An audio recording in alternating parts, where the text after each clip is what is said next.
Your Honor, this is Jason Walterman, 24 CF 1518. You asked to put him on towards the end of today's Yeah, I docket. just didn't want to do the Ferretta hearing because it takes a while and leave everyone else waiting. Yes, Your Honor. All right, Mr. Walterman, what are you asking the court to do? Dismiss these charges. Well, that's not what we're here for. No, that's not going to happen. I don't get to dismiss charges unless a motion is filed. Yes, I filed a motion to suppress and a motion to dismiss. I guess it's not reached again, the mail for the jail. Y'all seen anything? Second time I've submitted it. Well, Right. the issue is, Mr. Walterman, is that you're represented by counsel. And so Yes. when you file things, when you're represented by counsel, unless they're adopted by your lawyer as motions they want to pursue, then they're a nullity. It's like they never happen. They get struck.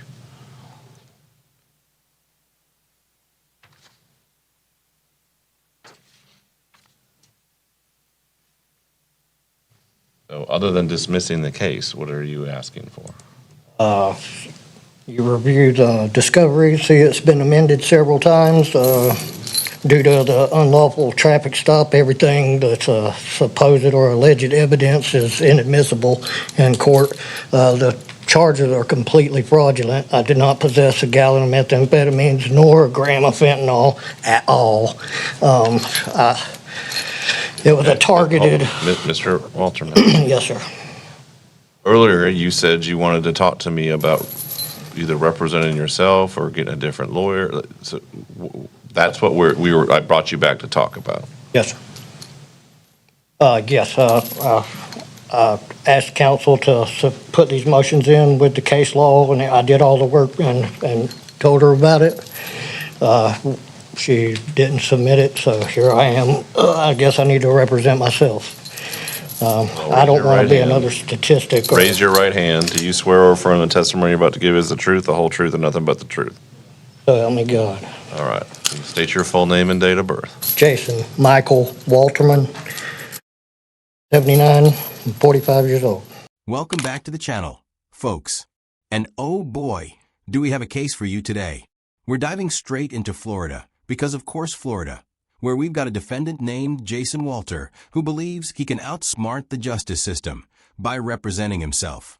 Now, if you've ever heard the saying, he who represents himself has a fool for a client, buckle up, because Jason is about to prove that statement in the most spectacular way possible.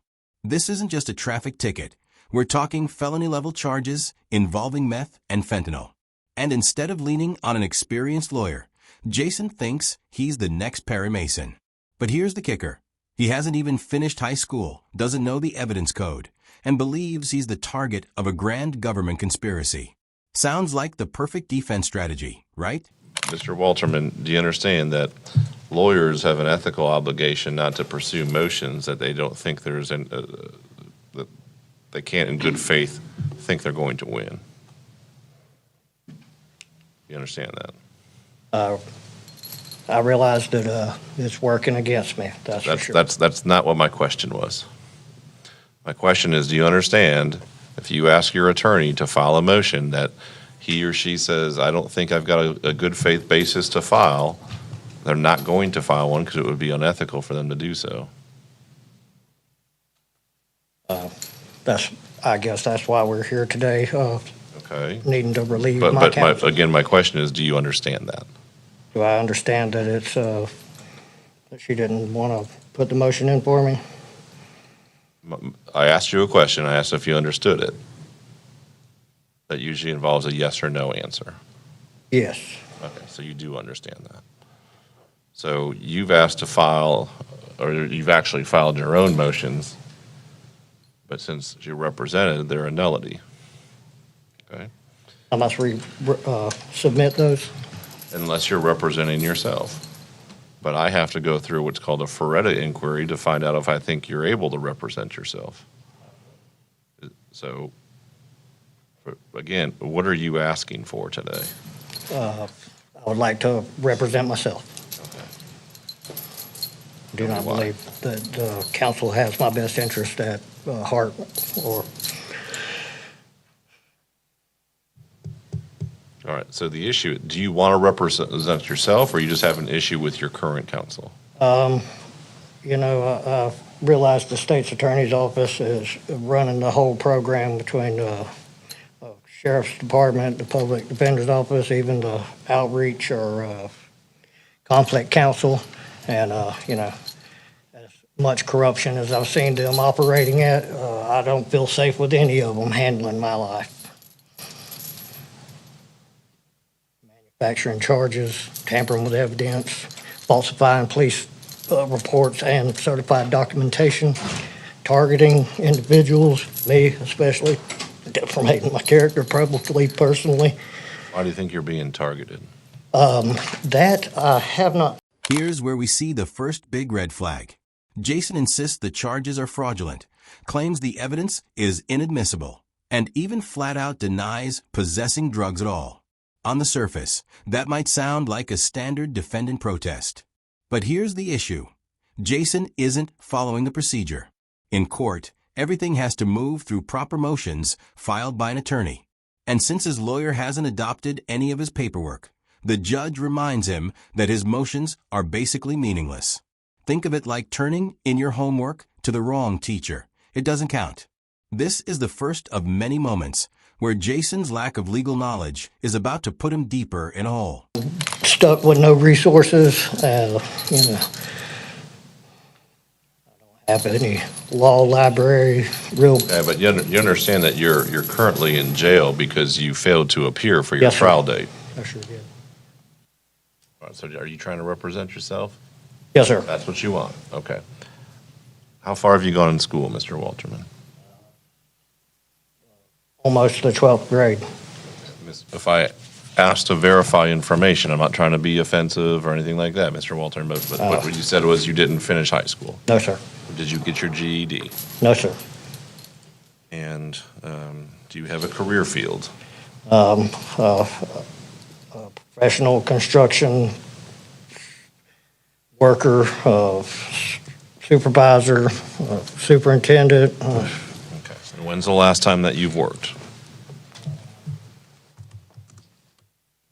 6 months ago, something like that. I've been in jail for about 5 months now. Okay. This has cost me 2 jobs already. My vehicle, my place to stay twice. I'd appreciate if you would just stay on track with what I'm asking you, Mr. Walterman. Yes, sir.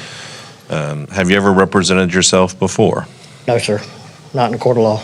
Okay, even in a traffic ticket or anything like that? I don't believe I've been to no traffic court. Okay. Do you understand that you have a right to a lawyer? Yes, sir. And you understand that one has been appointed to you already? Yes, sir. But due to your concerns about what you said with the corruption, you'd like to represent yourself, is that right? Yes, sir. Even though the state of Florida pays for the lawyer for you? Yes, sir. Okay. And do you understand the advantages of having a lawyer? No, sir. Okay. So, say again? I said, no, sir. I haven't received any advantages. Okay. So a lawyer's legal knowledge and experience may favorably affect things like bail and pretrial release possibilities, may result in obtaining information about the case through skillful use of discovery devices, may uncover potential violations of constitutional rights, and take effective measures to address them, may ensure compliance with speedy trial and statute of limitations provisions, and may identify and secure favorable evidence to be introduced later at trial on your behalf. Do you understand all those things? Yes, sir. Okay, but you don't want to have a lawyer do that for you? Constitutional civil rights have been violated to a serious degree already. I think I got my best interest at heart. If I had the law resources, I could skillfully and professionally present the actual facts of the case, and that should be enough to abolish my. This part is brutal but necessary. The judge is literally spoon-feeding Jason basic courtroom logic. Do you understand that your lawyer cannot ethically file something they don't believe in? It's a yes or no question, but Jason keeps spinning off into side rants. Notice the judge's tone. He's calm, but you can hear the patience wearing thin. Judges aren't there to argue. They're there to ensure due process. And when a defendant dodges every direct question, it signals to the court that this person might not even understand the seriousness of what's happening. That's dangerous, especially in a felony case. What do you know about the Florida Evidence Code? What I know about the Florida Evidence Code, Yes, sir. I can't say that I know anything about it. Okay.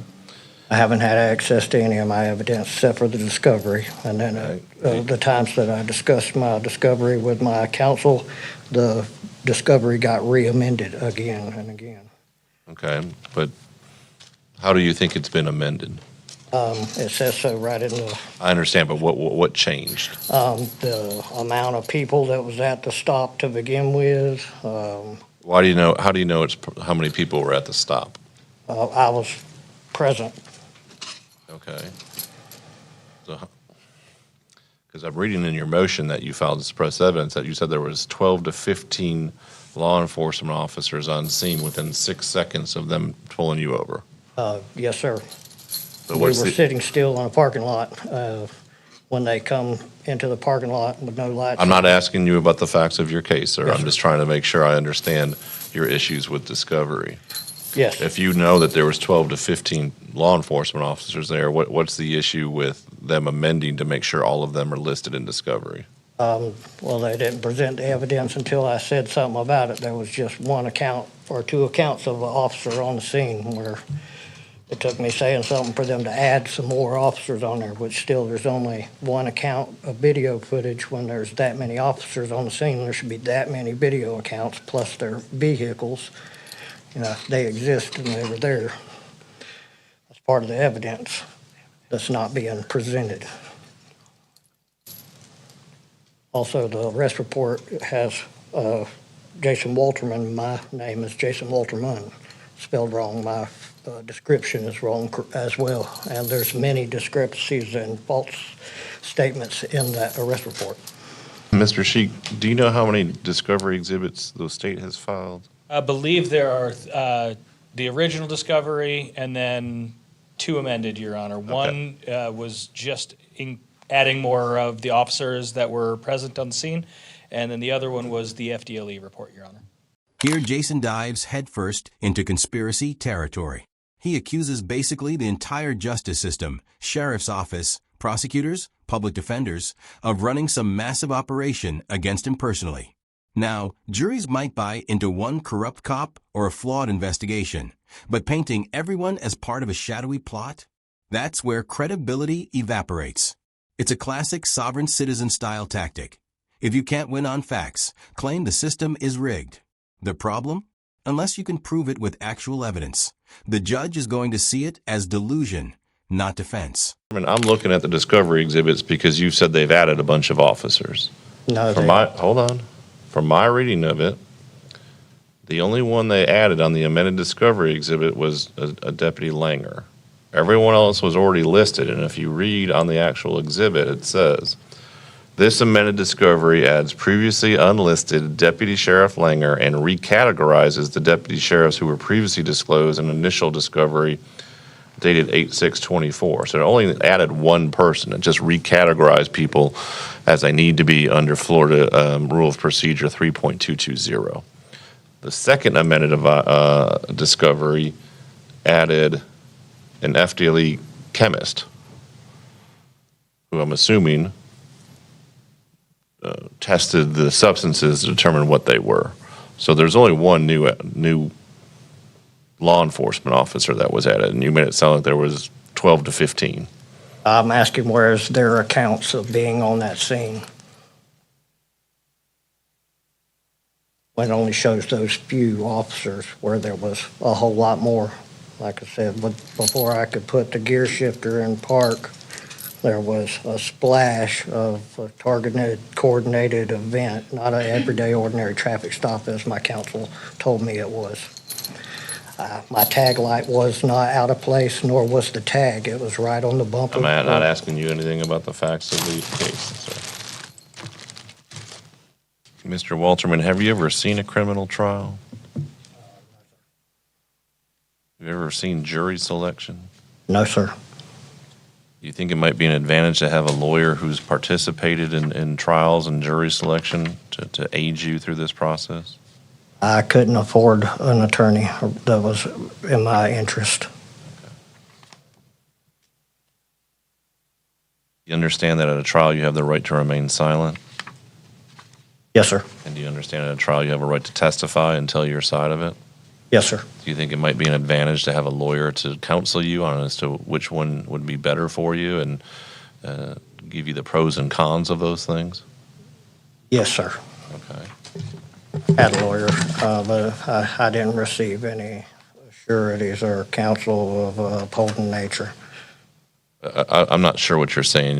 You got to just be a little louder, Mr. I Walter. wasn't presented with any factual knowledge or, how to guide this case with counsel, other than she wanted me to commit perjury and be extorted for $1,000 to accept 2 felony drug charges that I didn't possess any drugs for to begin with. She wanted you to commit perjury and be extorted. This is one of the most devastating moments in the hearing. The judge asks Jason what he knows about the Florida Evidence Code, a basic requirement if you want to represent yourself. Jason's answer? I can't say that I know anything about it. Ouch. That's like telling the DMV you've never seen a car before, but demanding to take your driving test anyway. The judge is systematically exposing Jason's lack of preparation. Every answer confirms what we already suspect. Jason isn't just out of his depth. He's in the Mariana Trench without scuba gear. Well, Mr. Walterman, most people who enter a plea in my courtroom end up pleading no contest, which means they're not admitting their guilt, and they're doing so because it's in their best interest. Not admitting their guilt at all. But I am not guilty. I understand. I'm just...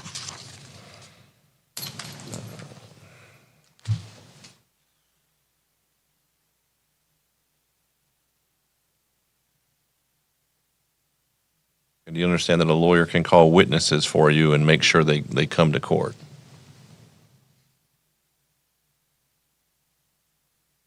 I need an answer, Mr. Yes, Walter. sir. Okay. The microphone doesn't pick up nodding. Yes, sir.